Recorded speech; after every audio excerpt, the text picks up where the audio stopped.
Industries అవసరం. అనేక విభాగాల నుంచి, అనేక ఐటీ కావచ్చు, ఆటోమొబైల్ కావచ్చు, ఇతర మ్యానుఫ్యాక్చరింగ్ ఇండస్ట్రీస్ కావచ్చు, లేదా సర్వీస్ ఓరియంటెడ్ ఇండస్ట్రీస్ కావచ్చు, ఈ అన్ని ఇక్కడికి రావడానికి మన దగ్గర వనరులైతే ఎక్కువ ఉన్నారు. వనరులంటే ఏంది? యువత. 1,25,00,000 మంది యువత ఈ రాష్ట్రంలో ఉన్నారు.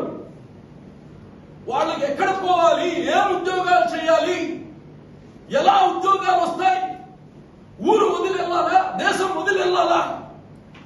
ఆ తల్లిదండ్రులను అడగండి, తెలుస్తుంది వాళ్ళ ఆవేదన. చదివించడం ఒకటే కాదు, చదువుతో పాటు వృత్తి నైపుణ్యం అవసరం. ఏ వృత్తి, ఎవరికి ఏ వృత్తి కావాలి, ఏ సర్వీసెస్ లో నైపుణ్యం కావాలి? ఐటీలో కావాలా, ఆర్టిఫిషియల్ ఇంటెలిజెన్స్ లో కావాలా, డేటా సెంటర్స్ లో కావాలా, దేంట్లో కావాలి, ఎక్కడ డిమాండ్ ఉంది? ఇది కోడి గుడ్డు లాగా ఏది ముందు వచ్చిందనేది. ఇది కోడి ముందు వచ్చిందా, గుడ్డు ముందు వచ్చిందా అని అడుగుతుంటారు. అంటే ఇండస్ట్రీస్ వస్తే మనం రెడీ అవుతామా? మనం ఉంటే ఇండస్ట్రీస్ వస్తాయా? అర్థం చేసుకోవాలి. చదువుకున్న వాళ్ళందరూ అర్థం చేసుకోవాలి. అందుకోసమే ఇండస్ట్రీస్ వస్తే కాదు మనం రెడీ అయ్యేది.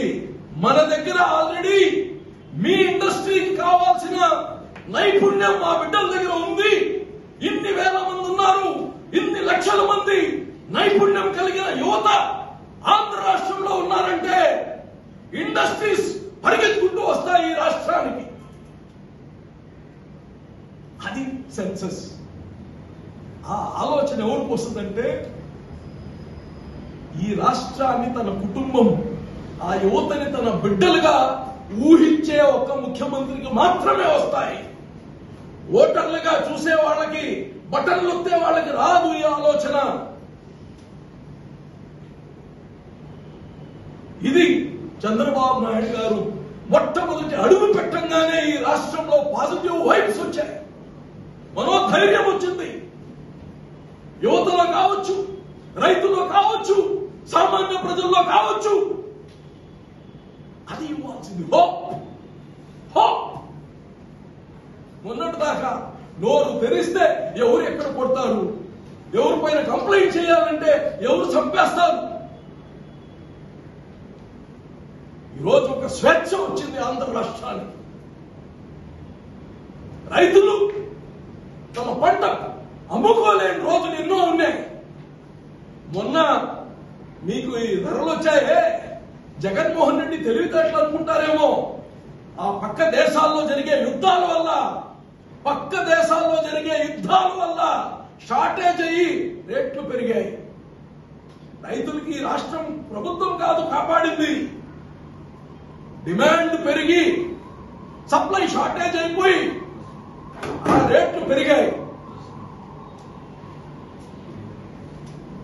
నేను మళ్ళా చెప్తున్నా, ఈ రాష్ట్ర ప్రజలందరూ మీరు గుండెలపైన చేసుకొని ప్రశాంతంగా ఉండండి. మీ జీవితాలు మార్చే బాధ్యత చంద్రబాబు నాయుడు గారు తీసుకుంటారు. అన్ని వర్గాలు, అన్ని మతాలు, కులాలు, అందరికీ. చాలా తొందరలో ఇసుక పాలసీ తీసుకొని వస్తున్నారు. సారాయి నాకు ఇష్టం లేని సబ్జెక్ట్ అయినా చెప్తున్నా, దానికి గాని ఒక మంచి పాలసీ తీసుకొస్తున్నారు. ఎవరు తాగొద్దు అయినా ఇప్పుడు దాకా ఉన్న అడల్టరేట్, తాగడానికి అంటే సేవించడానికి మంచిది కానటువంటిది, పాయిజనస్ ఆల్కహాల్ ఇచ్చారు ఇప్పుడు దాకా. అవన్నీ కాకుండా అట్లీస్ట్